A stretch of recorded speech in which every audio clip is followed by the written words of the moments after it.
I dropped by Suoh-kun's room and speak to her and her amity partners.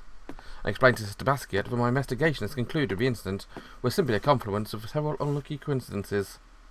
I informed her that the rumours from the shapeshifter being sighted in the textiles room were spread by students working there after lights out, and that with a strengthening of patrols and an admonishment of during morning prayers, they'll soon fizzle out. I see. Looks like I can go ahead and hold your party then. With her acquiescence, the words of a cowardly lion and the lost Princess of Oz come to mind for some reason. The Lost Princess of Oz, is that what you'd call it in Japan? The word is interesting because of all the things you go through with it. People talk about vows made in storms and all that, but I hadn't felt like lying down except for the trials I've just faced with. So why on earth are these words coming to me now? I wondered to myself as I make my way back to my room, and the following words come. Meeting others is fun because all the different people out there. Is that where the answer lies? I guess while I did meet with hardship, I also got to know some delightful acquaintances. I consider many friends whose company I enjoy and an equal number of people I'd rather not think of at all. Most of them from my childhood. Their shadowy faces are turned towards me, still a timid and shy little girl. Get a grip. The corners of my lips curl in a smirk, but your autumnal gloom is causing me to confuse the past with the present. Arriving back in my room, I turn the doorknob. As I do so, suddenly occurs to me that it should be locked. An alarm bell goes off in my head. Welcome back, Yuzuriha. Oh, what a delightful present waiting for me in my room. Her voice is music in my ears. The cowardly lion was right. Keeping company with others is fun, huh?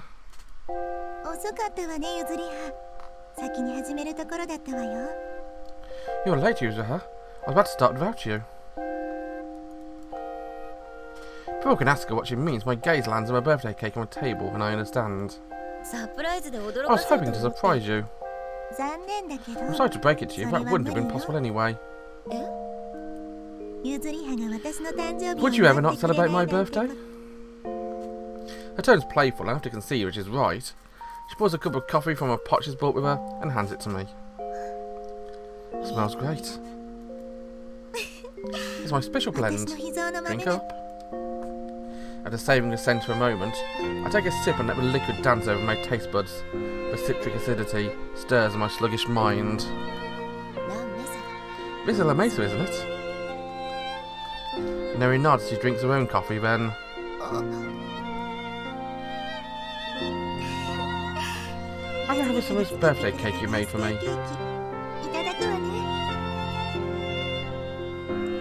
She cuts herself a slice of my failure of her cake and takes a bite. I watch her smile around it.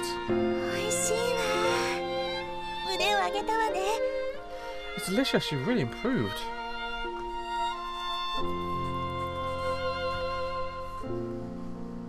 My chest floods with a warmth for the compliment. She called it delicious. You think so? I know I'm nowhere near as good to be cooking for other people, but... That's not true. It really is yummy. But... Stop it. I won't tolerate it, just any insults to you, even from your own mouth. You are my incredible Yuzuriha, and I don't like it when you get all self-deprecating. You're right. I know she's only kidding, but even so, the sentiment makes me feel all warm inside. Fighting back the hot prickle behind my eyes. The hot prickle behind my eyes. I walk over to my desk and get out a present I prepared. Is this? It is. It's a present for you. Happy birthday. I sparkle as I hand her a wrapped present. She asked me if it's okay to open it, and of course not. A scarf? Did you make this yourself?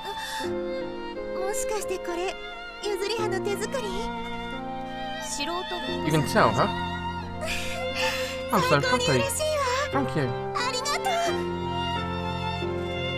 She rubs the wool against her cheek to feel how soft it is, and asks me if she could try it on. Obviously, I'm not going to say no. So snuggly and warm. I can't wait for winter.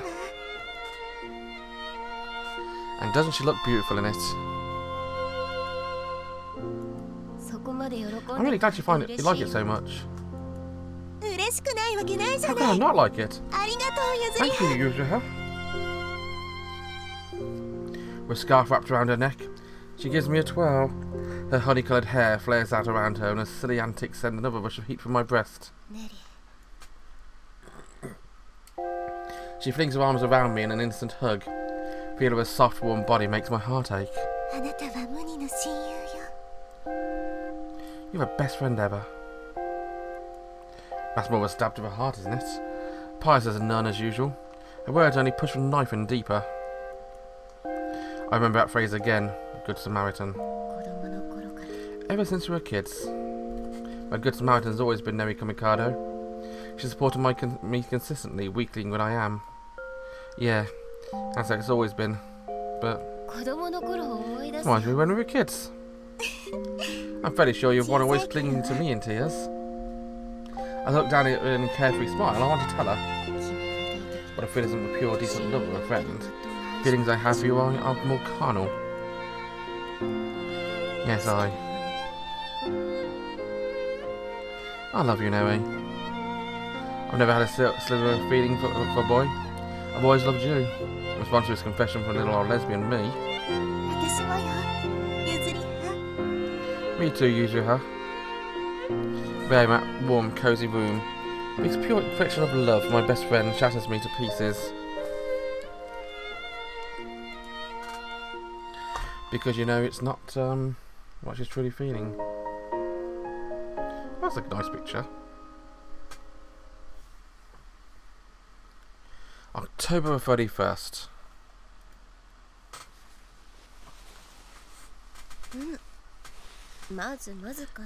It'll do.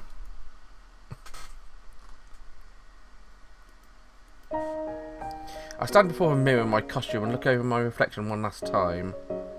I was wondering whether or not I had a reflection, but I apparently do. Makes my spirit soar to see my own design brought to life, transposed for a page into reality as a fully wearable creation.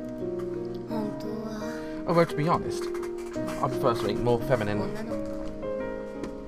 Don't be silly, it suits you brilliantly. Describing myself as an androgynous beauty would be going a bit far, but I've definitely been pigeonholed and by myself. Still, we could other styles that could look surprisingly good on me, couldn't we? My active imagination conjures image of me in the epitome of girly clothing, a princess dress, swathed in pure white fabric. I guess being in a princess's shoes is too much for me. As a princess, my fantasies morphs instead into my ideal woman, Neriko Mikado. The woman I love. Wishful thinking, huh? On her birthday, I told my best friend that I'd loved her. It's not me always believed to say the same as a virtue. No. It was a cowardly way of doing it. I disguised my confession as an affirmation of our platonic friendship. I'm stupid. She's never going to feel the same way. Fell in love for the first time as a young child. It was one of the female staff in my kindergarten. Happens a lot about a young age. The boundaries between sexes are yet unclear. There's nothing stopping me from voicing my feelings. Then, next time I felt the stirrings of a crush, it was school nurse in elementary school. I was a sickly child and spent a lot of time in the nurse's room. So I never thought it was strange that I should fall for a teacher who took such good care of me. However... Come on in.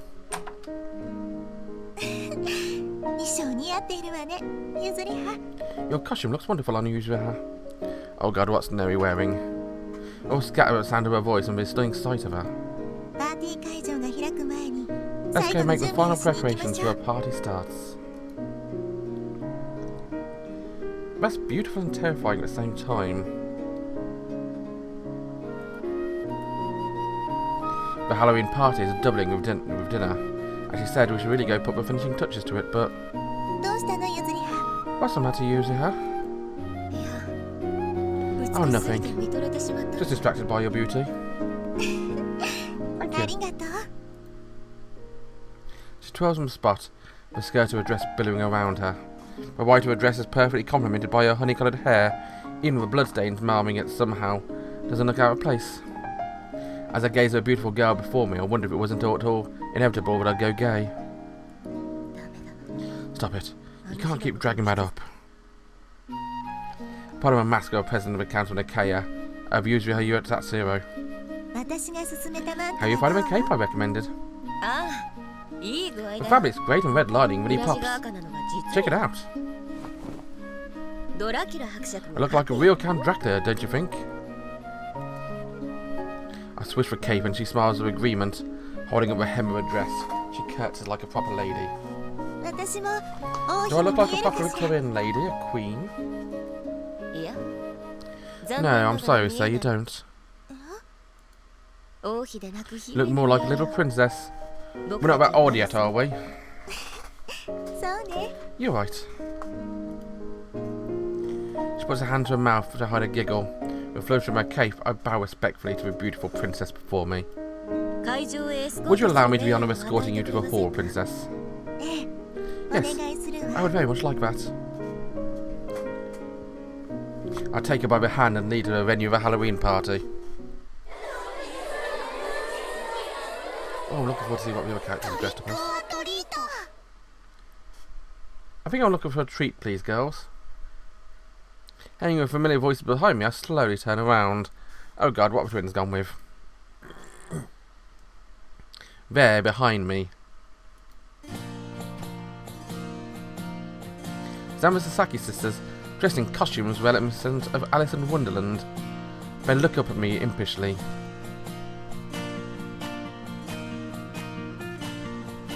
It's clear that Ringo is on the right and Ichigo is on the left.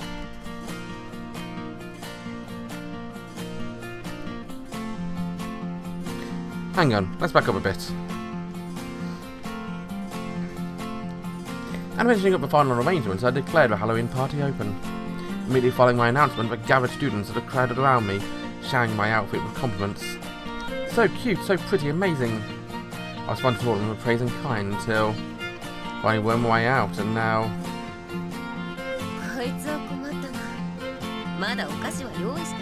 Damn, you've caught me empty-handed. I haven't had a chance to grab any candy yet. Hearing my friends' voices, I'd feel my load lighten slightly. I knew it. It'll be a trick then. The little monkeys wed then knew I'd have to do a trick. A wordless signal passes between them and start to advance on me.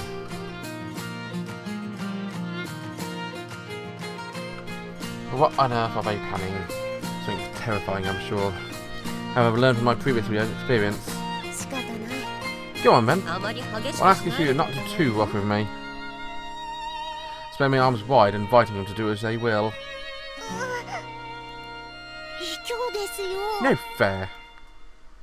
Two of them abruptly halt, seeing my reluctance now. Excitement comes off as you resisting, they always start having second thoughts if you seem into it. I think I've learned from past experience, but being said, if I were in their shoes, I'd take as much clearance to grope at will. So, Ichigo, Ringo-kun, what's your costumes? Are you both Alice from Alice in Wonderland? I drop my arms before things get awkward and question them. They turn the question back onto me, putting their chest out proudly as they ask me to guess. Sounds like you're not Alice then. Maybe my pastor pushes back. First sharp stab in my pain of my chest. Dorothy from the Wizard of Oz. Nope. I'm not wearing the silver shoes, am I? It's always interesting seeing the differences between Japanese versions of stories and obviously ones we're used to in the West. Because aren't Dorothy's shoes red? Tips her heel up coquettishly so I can see. We base our costumes on creepy twins in the movie with Shining. Aren't we cute? You know what? Even though I'm not a movie person, I actually half guessed that when I saw them. I think they're creepy twins. I didn't think Alice in Wonderland or Wizard of Oz. I did actually guess it was the creepy twins. She twirls around boisterously. I see, you're Shining, huh? I feel stupid, I've seen it, but I didn't make a connection. Still, when I take a good look at you. Now between Ichigo-kun, who's wearing a bright, innocent smile, and Ringo-kun, who's standing with her hands clasped behind her. You're wearing the same outfit, the impression of each of you is quite different. It is? Huh? Well, what? We tried so hard to match. Ringo-kun looks neat and tidy with a pale blue base of a colour, and white for the accents what reminded me of Alice in Wonderland at first. You're making me blush. And what about me? What about me? You're wearing the exact same design. You remind me of Catherine from Wuthering Heights, when she's young. Really lively and vivacious. That doesn't sound much like a compliment. I regard her affectionately as she folds her arms in sulk. Looks at Ichigo and reminded of Neri when she was younger.